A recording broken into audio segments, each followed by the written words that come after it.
నమస్తే health care కార్యక్రమానికి స్వాగతం. లివర్ వ్యాధులు అత్యంత వేగంగా ఎందుకు పెరుగుతున్నాయి, దాని లక్షణాలు ఏ విధంగా ఉంటాయి, ఫ్యాటీ లివర్ పేషెంట్స్ ని ఎలా గుర్తిస్తారు, వాటికి గల కారణాలేంటి, యువతలో ఫ్యాటీ లివర్ కేసులు ఉండటం వల్ల ఏ సమస్యలు వస్తాయి, మెడికవర్ హాస్పిటల్ నుంచి కన్సల్టెంట్ గ్యాస్ట్రోఎంటరాలజిస్ట్ మరియు హెపటాలజిస్ట్ డాక్టర్ సూర్యప్రకాష్ గారు మనతో పాటు ఉన్నారు. వారిని అడిగి మరిన్ని వివరాలు తెలుసుకుందాం. అలాగే మీ సందేహాలకు స్క్రీన్ పైన స్క్రోల్ అవుతున్న నెంబర్స్ కు కాల్ చేసి నివృత్తి చేసుకోవచ్చు.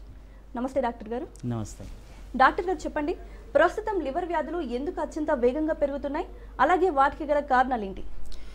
ఈ లివర్ వ్యాధులు మనకి ఈ ఎక్సెస్ ఆల్కహాల్ కన్జంప్షన్ వల్ల, ఈ young generation excess alcohol intake, significant alcohol usage రెగ్యులర్గా లాంగ్ స్టాండింగ్గా యూజ్ చేయడం వల్ల ఒక ప్రత్యేక క్రానిక్ లివర్ డిసీజ్ వస్తుంది. ఆల్కహాల్ మనకి లివర్ని ఆల్కహాల్ మెటబాలిజం లివర్లోనే జరుగుతుంది.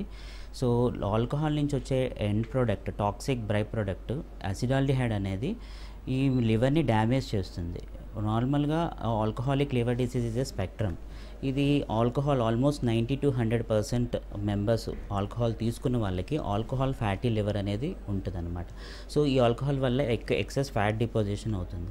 సో ఇలాగే కంటిన్యూస్ ఆల్కహాల్ డ్రింకింగ్ చేయడం వల్ల ఇది ఆల్కహాలిక్ హెపటైటిస్ వస్తుందన్నమాట. సో ఈ ఆల్కహాల్ అనేది లివర్ సెల్స్ని డ్యామేజ్ చేసి ఆల్కహాలిక్ హెపటైటిస్ ఇన్ఫ్లమేషన్ అవుతుంది. ఇలా కంటిన్యూస్ ఆల్కహాల్ డ్రింకేజ్ వల్ల ఇన్ఫ్లమేషన్ కాస్త రిపీటెడ్గా స్కారింగ్ అయ్యి ఆల్కహాలిక్ లివర్ సిర్రోసిస్ అనేది డెవలప్ అవుతుంది.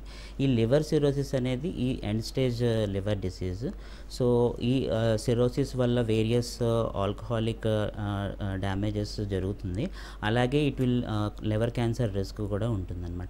సో ఈ ఆల్కహాల్ లివర్ డిసీజ్ వల్ల ముఖ్యంగా వచ్చే లక్షణాలు ఎలా ఉంటాయి అంటే, ఎక్సెస్గా మనకి ఇనీషియల్ ఆల్కహాలిక్ లివర్ డిసీజ్ అసిమ్టమాటిక్గా ఉండొచ్చు. But once the stage increases, అంటే ఆల్కహాలిక్ హెపటైటిస్ రావడం వల్ల ఎక్సెస్ నాజియా, వామిటింగ్ వస్తుంది. అలాగే అబ్డామినల్ పెయిన్ వస్తుంది. మేజర్గా right upper quadrant abdominal pain వస్తుంది. అలాగే జాండిస్ వస్తుంది. అలాగే when the disease progresses abdominal swelling, leg swelling and blood vomitings and also confusion and brain dysfunction అవుతుంది.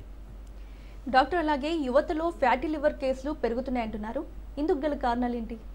ఫ్యాటీ లివర్ వల్ల వన్ కాజ్, ఇప్పుడు మనం మాట్లాడుకున్నది ఆల్కహాల్ అయితే, ఇంకొకటి మేజర్ రిస్క్ ఫ్యాక్టర్స్ అనేది metabolic liver disease, non alcoholic fatty liver disease, ఇప్పుడు metabolic dysfunction associated steatotic liver disease.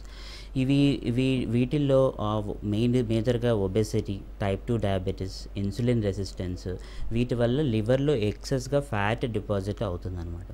So దీనివల్ల ఈ ఫ్యాట్ అనేది ఆక్సిడేటివ్ స్ట్రెస్ వల్ల, ఫ్రీ రాడికల్ జనరేషన్ వల్ల లివర్ సెల్స్ని డ్యామేజ్ చేసి దీనికి metabolic dysfunction associated steato hepatitis అంటారు. ఈ అంటే లివర్ సెల్స్ ఇన్ఫ్లమేషన్ వల్ల లివర్ సెల్స్ డ్యామేజ్ అయ్యి పర్మనెంట్గా అవి తర్వాత రీజనరేషన్ ప్రాసెస్లో స్కారింగ్ అయ్యి again it will lead in to A chronic liver disease.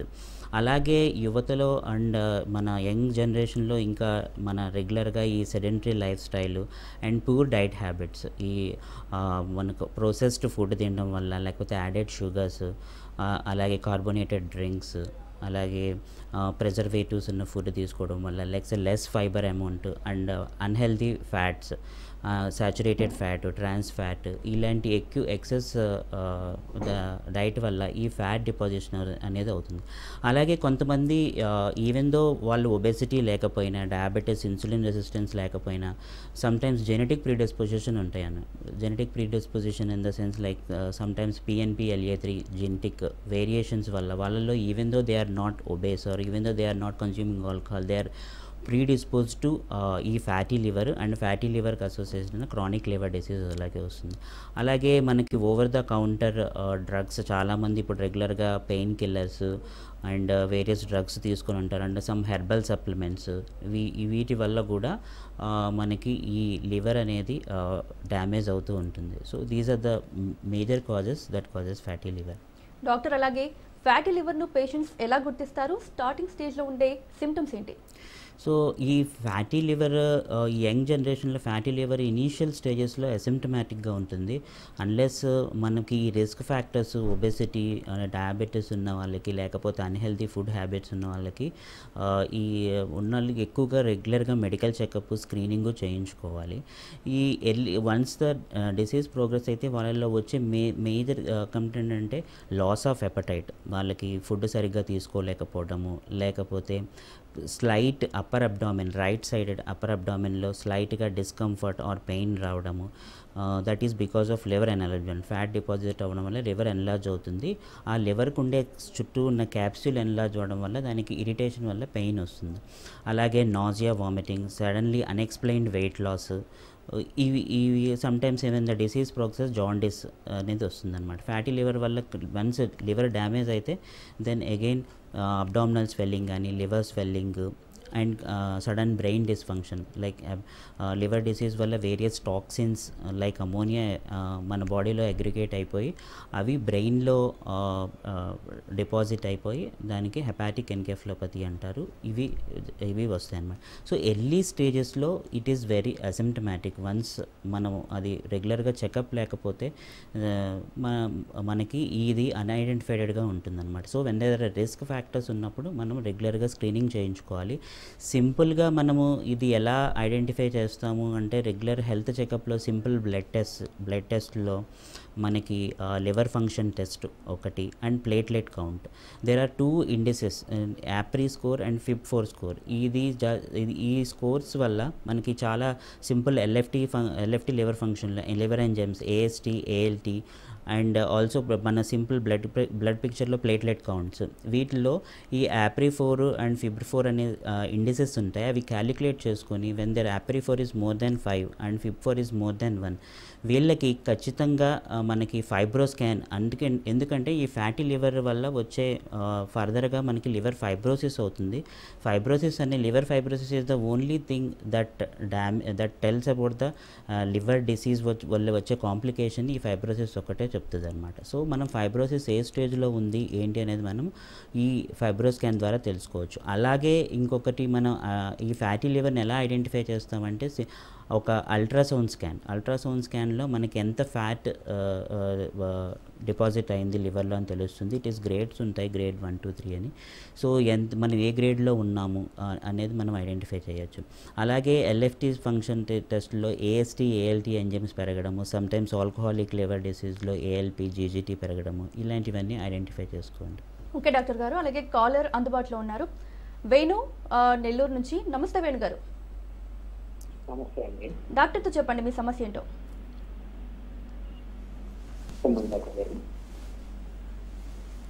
చెప్పండి వేణు గారు. నాకు 42 ఇయర్స్ అండి ఏజ్. చెప్పండి. రీసెంట్ గా జనరల్ చెకప్ చేస్తే దాంట్లో ఫ్యాటీ లివర్ గ్రేడ్ 1 అని వచ్చింది. ఓకే. రెండోది గాల్ బ్లాడర్ లో స్టోన్ ఫామ్ అయింది, 10 mm అని చెప్పారు. ఓకే. సో మీ ఓకే యా. సో ఈ గ్రేడ్ 1 ఫ్యాటీ లివర్ నార్మల్గా రొటీన్గా మనం రెగ్యులర్ హెల్త్ చెకప్స్లో ఈ గ్రేడ్ 1 ఫ్యాటీ లివర్ వెరీ కామన్గా చూస్తూ ఉంటాం అనమాట. బికాజ్ ఈ మన హెల్తీ లైఫ్ స్టైల్ చేంజెస్ వల్ల కానీ, లేకపోతే ఆల్కహాల్ ఇంటేక్ వల్ల కానీ ఈ ఫ్యాట్ అనేది డిపాజిట్ అవుతూ ఉంటుంది grade 1 fatty liver. So grade 1 fatty లివర్లో మనము ఈ ఉన్నప్పుడు మన LFT ఫంక్షనింగ్ అనేది చేయించుకోవాలి. AST, ALT అనే ఎంజైమ్స్, ALP అనే ఎంజైమ్స్ పెరిగినప్పుడు మనము ఖచ్చితంగా ఇది ఈ కొలెస్ట్రాల్, బాడీలో కొలెస్ట్రాల్స్ ఎంత ఉన్నాయి, ఈ fatty liver because of alcohol వల్ల, లేకపోతే డైట్ స్టైల్ వల్ల, లేకపోతే బాడీలో కొలెస్ట్రాల్స్ ఆర్ ట్రైగ్లిజరైడ్స్ ఎక్కువ ఉండడం వల్ల ఈ ఫ్యాటీ లివర్ ఎందువల్ల వచ్చింది అనేది రిస్క్ ఫ్యాక్టర్స్ ఐడెంటిఫై చేసుకోవాలి. సో మనకి ఈ AST, ALT ఎంజైమ్స్ వెన్ఎవర్ ఇది పెరిగినప్పుడు అంటే ఎప్పుడు లివర్ సెల్స్ డ్యామేజ్ అవుతాయో ఈ ఎంజైమ్స్ అనేవి పెరుగుతూ ఉంటాయి. సో మనం ఈ రిస్క్ ఫ్యాక్టర్స్ ఏమేమి ఉన్నాయో, ఒబెసిటీ కానీ, డయాబెటీస్ కానీ, లేకపోతే హై కొలెస్ట్రాల్, ట్రైగ్లిజరైడ్స్ పెరిగినప్పుడు ఇవి ఉంటే దాన్ని పర్టికులర్గా ట్రీట్మెంట్ చేసుకోవడము, లేకపోతే మేజర్గా ఈ ఫ్యాటీ లివర్కి అండ్ ఫ్యాటీ లివర్కి ఎలా మనం ట్రీట్మెంట్ చేసుకోవడానికి మేజర్గా చేసుకోవాల్సింది weight loss is the only thing fatty లివర్ని రివర్స్ చేస్తుంది అనమాట. అంటే ఫైబ్రోసిస్ని రివర్స్ చేసే అవకాశం ఓన్లీ వెయిట్ లాస్ ఉంటుంది. అలాగే మీకు అలాగే గాల్ బ్లాడర్ స్టోన్స్ ఉన్నాయి అన్నారు. Gall bladder stones itself అంటే వాటి వల్ల అబ్డామినల్ పెయిన్ వస్తే కనుక గాల్ బ్లాడర్ స్టోన్స్ అంటే గాల్ బ్లాడర్ స్టోన్స్ వల్ల ఏమైనా కాంప్లికేషన్స్ అంటే గాల్ బ్లాడర్ ఇన్ఫెక్షన్ కానీ, లేకపోతే జాండిస్ కానీ, ప్యాంక్రియాటైటిస్ కానీ, లేకపోతే ఈ గాల్ బ్లాడర్ రప్చర్ కానీ, లేకపోతే స్టోన్స్ విత్ పాలిప్స్ ఉంటాయి. వీటిలోనే మనం గాల్ బ్లాడర్ రిమూవల్ సర్జరీ చేయించుకుంటాము. Gall bladder stone itself doesn't need the surgery for the gall bladder stone. Right doctor. అలాగే ఫ్యాటీ లివర్ పూర్తిగా రివర్స్ అయ్యే అవకాశం ఉందంటారా? ఎస్ అండి, fatty liver is completely reversible. ఎందుకంటే ఫ్యాటీ లివర్ ఇనీషియల్ స్టేజెస్లో when there is no significant fibrosis fatty liver కంప్లీట్గా reverse చేసుకోవచ్చు. అండ్ వెన్ దే ఫైబ్రోసిస్ వచ్చి వన్స్ సిర్రోసిస్ స్టేజ్ వస్తే అది ఇర్రివర్సిబుల్. బట్ ఈ ఫ్యాటీ లివర్ రివర్స్ చేసుకోవడానికి మనం ఏమేమి చేసుకోవాలి? వెన్ ఫ్యాటీ లివర్ రివర్స్ అవ్వడానికి మేజర్ థింగ్ ఏంటంటే weight loss, at least 7 to 10% of weight loss by following physical activity కానీ, లేకపోతే క్యాలరీ రెస్ట్రిక్షన్ కానీ, వెయిట్ లాస్ ఒకటి తగ్గించుకోవాలి. అలాగే following physical activity at least 150 minutes in a week or at least 5 days in a week. ఒక 30 to 45 minutes moderate intensity exercise అంటే ఏదో swimming కానీ, బ్రిస్క్ వాకింగ్ కానీ, లేకపోతే సైక్లింగ్ కానీ అట్లీస్ట్ చేస్తే ఈ లివర్లో ఉన్న ఫ్యాట్ బాడీలో ఫ్యాట్ జనరల్గా డిక్రీజ్ అవుతుంది. అలాగే లివర్లో ఉన్న ఫ్యాట్ కూడా డిక్రీజ్ అవుతుంది. అలాగే ఇది అండ్ లివర్లో ఉన్న ఇన్ఫ్లమేషన్ కూడా తగ్గిస్తుంది. అలాగే following a healthy balanced diet like high fibre diet and diet rich in whole grains and lean proteins like egg, fish, lintels ఇలాంటివి. అండ్ హెల్తీ ఫ్యాట్స్ మనకి అవకాడో కానీ, ఆలివ్ ఆయిల్ కానీ, ఓకే, నట్స్, సీడ్స్ తీసుకున్నాడు. And avoiding processed food and ultra processed food, ఈ bad fat, saturated fat కానీ, ట్రాన్స్ fat కానీ ఇవన్నీ follow అవుతూ అండ్ రెగ్యులర్గా చెకప్ చేయించుకుంటూ ఉంటే మనం ఫ్యాటీ లివర్ని కంప్లీట్గా రివర్స్ చేసుకోవచ్చు. ఆల్కహాల్ లివర్పై ఏ విధంగా ప్రభావం చూపుతుంది? అలాగే దీనివల్ల వచ్చే ప్రారంభ హెచ్చరిక లక్షణాలు ఏంటి? ఓకే, సో ఆల్కహాల్ అనేది లివర్ని కంప్లీట్గా డ్యామేజ్ చేస్తుంది. It is a spectrum. Alcoholic liver disease అనేది స్పెక్ట్రమ్. ఏదంటే ఇనీషియల్ స్టేజెస్లో 90 to 100% మెంబర్స్ ఎవరైతే ఆల్కహాల్ తీసుకుంటారో వాళ్ళకి fatty liver, alcoholic fatty liver అనేది ఉంటుందన్నమాట. అంటే ఫ్యాట్ డిపాజిట్ యూజువలీ లివర్లో లెస్ దాన్ 5% ఆఫ్ ఫ్యాట్ నార్మల్గా ఉంటుంది. Excess more than 5% of fat ఉంటే దాన్ని ఫ్యాటీ లివర్ అంటారు. సో ఈ ఆల్కహాల్ వల్ల ఫ్యాటీ లివర్ అనేది initial stage which is completely reversible. When abstinence చేసేస్తే, ఆల్కహాల్ స్టాప్ చేసేస్తే కంప్లీట్గా ఈ ఫ్యాటీ లివర్ అనేది విత్ ఇన్ నెక్స్ట్ 2 weeksలో రివర్స్ అయిపోతుంది. So when there is a కంటిన్యూస్గా డ్రింక్ చేయడం వల్ల ఈ ఆల్కహాలిక్ స్టీటోహెపటైటిస్ అంటే ఈ ఫ్యాట్ డిపాజిట్ ఆల్కహాల్లో వచ్చే బై ప్రోడక్ట్ ఎసిటాల్డిహైడ్ వల్ల మనకి లివర్ సెల్స్ డ్యామేజ్ అయ్యి స్టీటోహెపటైటిస్ వల్ల కొంతమందికి జాండిస్ రావచ్చు, కొంతమందికి నాజియా, వామిటింగ్, అబ్డామినల్ పెయిన్ ఈ కంప్లైంట్స్ వస్తుంటాయి. కొంతమందికి ఫీవర్ కూడా వస్తుంది. సో అండ్ వన్స్ ఇలాగే కంటిన్యూస్గా డ్యామేజ్ అయితే దెన్ ఆల్కహాలిక్ లివర్ సిర్రోసిస్ అనమాట. Liver cirrhosis is a irreversible stage. ఇది ఎండ్ స్టేజ్ లివర్ డిసీజ్ అనమాట. ఈ లివర్ సిర్రోసిస్ అంటే ఈ బాగా ఫ్యాటీ లివర్ వల్ల ఈ లివర్ ఫైబ్రోస్ అయ్యి స్కారింగ్ అయిపోయి ఇది లివర్ సిర్రోసిస్ వస్తుంది. సో లివర్ సిర్రోసిస్ వల్ల మేజర్గా మనకి కనపడే లక్షణం ఏంటంటే పోర్టల్ హైపర్ టెన్షన్. అంటే లివర్కి సప్లై చేసే బ్లడ్ సప్లై లివర్ హార్డ్ అవడం వల్ల విల్ బి బ్యాక్ ప్రెషర్. దానివల్ల ఏంటంటే మన జీర్ణ వ్యవస్థలో మనకి బ్లడ్ వెజల్స్ డైలేట్ అయ్యి అక్కడి నుంచి రప్చర్ అయ్యి బ్లడ్ వామిటింగ్స్ ఆర్ బ్లడ్లో స్టూల్లో మనకి బ్లడ్ లీక్ అవ్వడం అనేది జరుగుతుంది. అలాగే కడుపు లోపల అబ్డామిన్లో వాటర్ అక్యుములేట్ అవ్వడము ఈ పోర్టల్ హైపర్ టెన్షన్ వల్ల. అలాగే లెగ్ స్వెల్లింగ్స్ రావడము. అలాగే మనకి లివర్ వేరియస్ న్యూట్రియంట్స్ని, టాక్సిన్స్ని ఫిల్టర్ చేస్తుంది. ఆ ఫిల్టర్ చేసే విధానం కోల్పోయి మనకి బాడీలో ఎక్సెస్ అమోనియా స్టోరేజ్ అయిపోయి ఈ ఎక్సెస్ అమోనియా వల్ల hepatic encephalopathy, brain dysfunction, confusing, sleeplessness, సడన్గా కోమాలోకి వెళ్ళడము ఇలాంటివి జరుగుతూ ఉంటాయి. సో ఇవన్నీ early stages of alcoholic liver disease మళ్ళీ అసిమ్టమాటిక్గా ఉండొచ్చు. బట్ వన్స్ స్టేజ్ అలా పెరిగే కొద్దీ మనకి సిమ్టమ్స్ స్టార్ట్ అవుతూ ఉంటాయి. అలాగే సేఫ్ డ్రింకింగ్ అనే మాట నిజంగా సేఫేనా? చిన్న పరిమాణంలో తీసినా లివర్కు హాని ఉంటుందా? యా, ఇక్కడ ఇది సేఫ్ డ్రింకింగ్ అనేది debatable word and but WHO world health organisation అనేది కొంచెం no limit for the alcohol, అంటే కొంచెం ఆల్కహాల్ కూడా it's not safe. There is no limit as such. So alcohol ఎంత తక్కువ amount, little amount of alcohol కూడా it's a risk completely. మన because of urbanisation, ఈ sedentary life style and associated metabolic risk factors వల్ల ఈ కొంచెం alcohol కూడా it's not safe according to మన వరల్డ్ హెల్త్ ఆర్గనైజేషన్ ప్రకారము. అండ్ ఈవెన్ దో మనం కొంచెం ఆల్కహాల్ తీసిన దాంట్లో మనం అది రెగ్యులర్ యూసేజ్ వల్ల and background history and over the counter medicines వేసుకోవడము అండ్ అండర్లయింగ్ మెటబాలిక్ డిజార్డర్స్ ఇవన్నీ కలుపుకొని ఖచ్చితంగా ఈ కొంచెం అమౌంట్లో తీసుకున్న it is definitely not safe. Then అంటే ఓవరాల్గా ఎంత little amount of alcohol is also not safe according to me. Alcohol వాడకం వల్ల వచ్చే ప్రమాదకర లివర్ సమస్యల్లో ప్రధానంగా ఏం కనిపిస్తాయి? సో మేజర్గా ఆల్కహాల్ రెగ్యులర్ యూసేజ్ వల్ల మెయిన్గా చూసేది ఆల్కహాలిక్ ఫ్యాటీ లివర్ అండి. So almost 90 to 100% will have a fatty liver alcohol.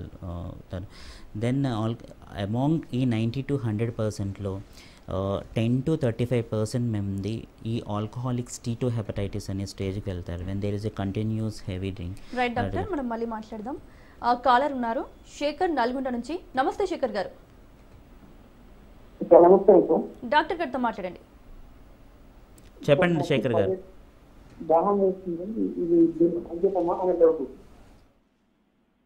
చెప్పండి శేఖర్ గారు. పదే పదే దాహం వేస్తుంది కాబట్టి ఇది ఏమన్నా డౌట్ అనిపిస్తుంది సార్. మీ సమస్య ఏంటో అర్థం కావట్లేదు, మళ్ళీ ఒకసారి చెప్పండి. మేడం నాకు పదే పదే అంటే చూపెట్టింది పదే పదే, దీనికి ఏమన్నా కారణం అని డౌట్. మీ వాయిస్ క్లియర్ లేదండి. చెప్పండి శేఖర్ గారు. పదే పదే దాహం వేస్తుంది అంటున్నారు పేషెంట్. మేడం నాకు పదే పదే దాహం వేస్తుంది, బాగా నీళ్లు తాగాలనిపిస్తుంది పదే పదే, అది దీంట్లో ఏమన్నా బాగా మానే డౌట్. పదే పదే దాహం వేస్తుంది దీనికి ఇట్లా పదే. సో ఎక్కువగా దాహం వేయడం వల్ల ప్రాబ్లం ఏమైనా ఉందంటారా, లేకపోతే దానికి సొల్యూషన్ ఏంటి అని అడుగుతున్నారు?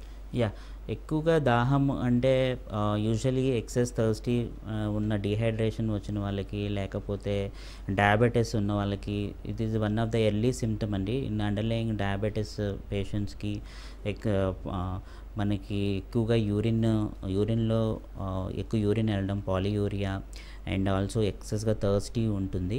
ఈ alcoholic liver disease per se it is దాహము అనేది no link as such, but dehydration వల్ల కానీ లేకపోతే డయాబెటీస్ ఉన్న వాళ్ళకి ఎక్సెస్గా దాహం వేస్తుంది.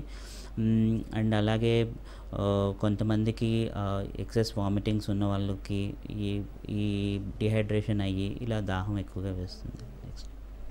ఓకే డాక్టర్, మీరు చెప్పండి, ఆల్కహాల్ వాడకం వల్ల వచ్చే ప్రమాదకర లివర్ సమస్యల్లో ప్రధానంగా ఏం కనిపిస్తాయి? యాజ్ మనం ఆల్రెడీ చెప్పుకున్నాం, ప్రధానంగా మనకి 90 to 100% ఆల్కహాల్ తీసుకునే వాళ్ళకి ఫ్యాటీ లివర్ అనేది 90 to 100% పీపుల్ మందికి ఉంటుంది, ఆల్కహాలిక్ ఫ్యాటీ లివర్. అందులో 10 to 35 మెంబర్స్ ఆల్కహాలిక్ స్టీటోహెపటైటిస్కి వెళ్తారు. ఓవరాల్గా ఈ స్టీటోహెపటైటిస్ నుంచి మనకి లివర్ ఫైబ్రోసిస్ స్టేజ్ వస్తుంది. ఇందులో 10 to 20% మందికి లివర్ సిర్రోసిస్ అనే స్టేజ్ వస్తుంది, which is irreversible. Hepatitis A B C మధ్య తేడా ఏంటి, ఇవి ఎలా వ్యాప్తి చెందుతాయి? నార్మల్గా వైరల్ హెపటైటిస్లో మేజర్గా 4 రకాలు: hepatitis A, B, C and ఈ.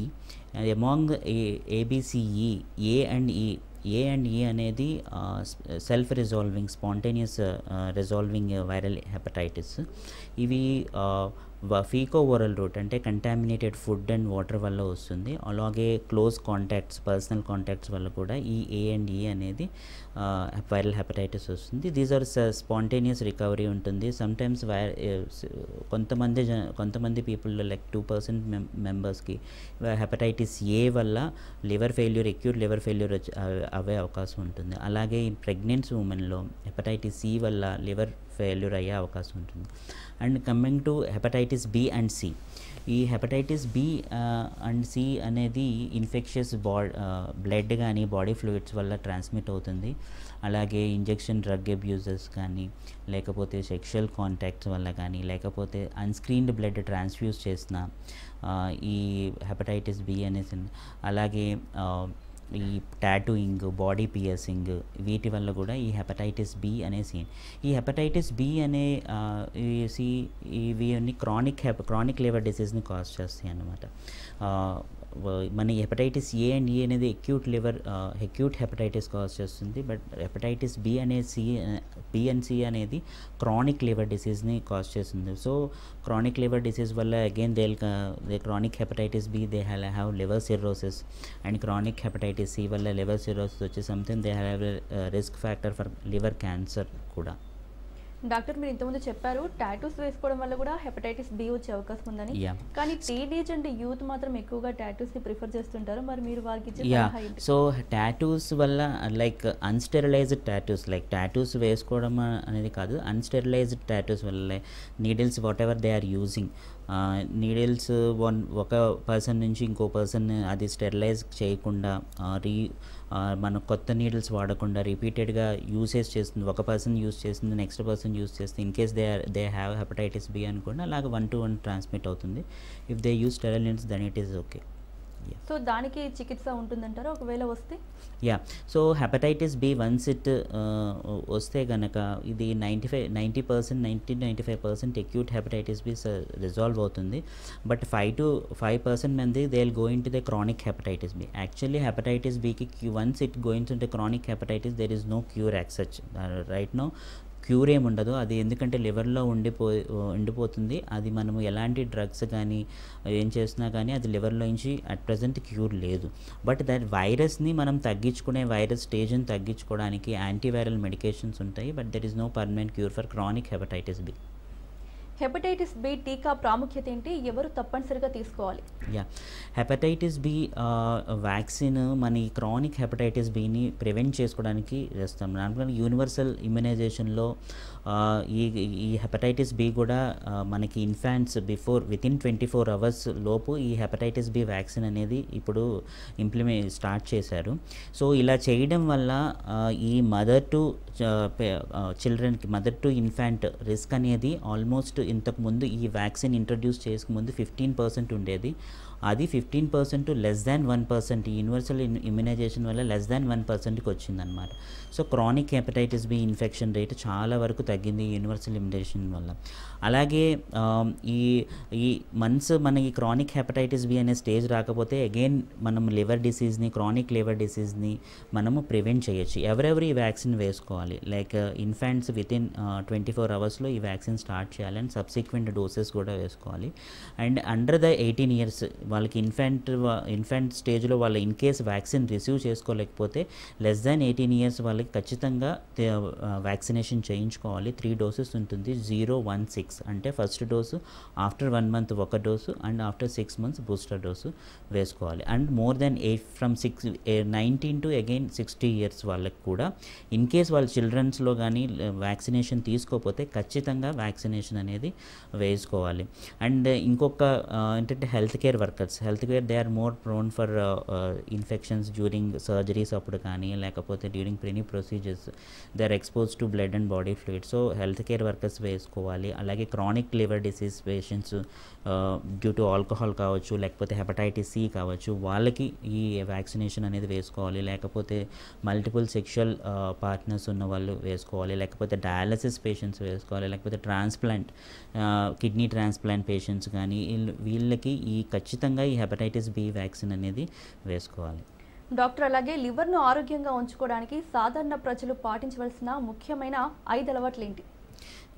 సో మనకి ఈ లివర్ హెల్త్ మంచిగా ఉండాలంటే ఫస్ట్ ఏంటంటే మెయింటైన్ హెల్దీ వెయిట్ అనేది మెయింటైన్ చేసుకోవాలి. To avoid obesity and over weight ఉన్న వాళ్ళకి 7 to 10% ఆఫ్ వెయిట్ లాస్ ఖచ్చితంగా చేసుకోవాలి, either due to physical activity కావండి లేకపోతే క్యాలరీ రెస్ట్రిక్షన్ కావండి.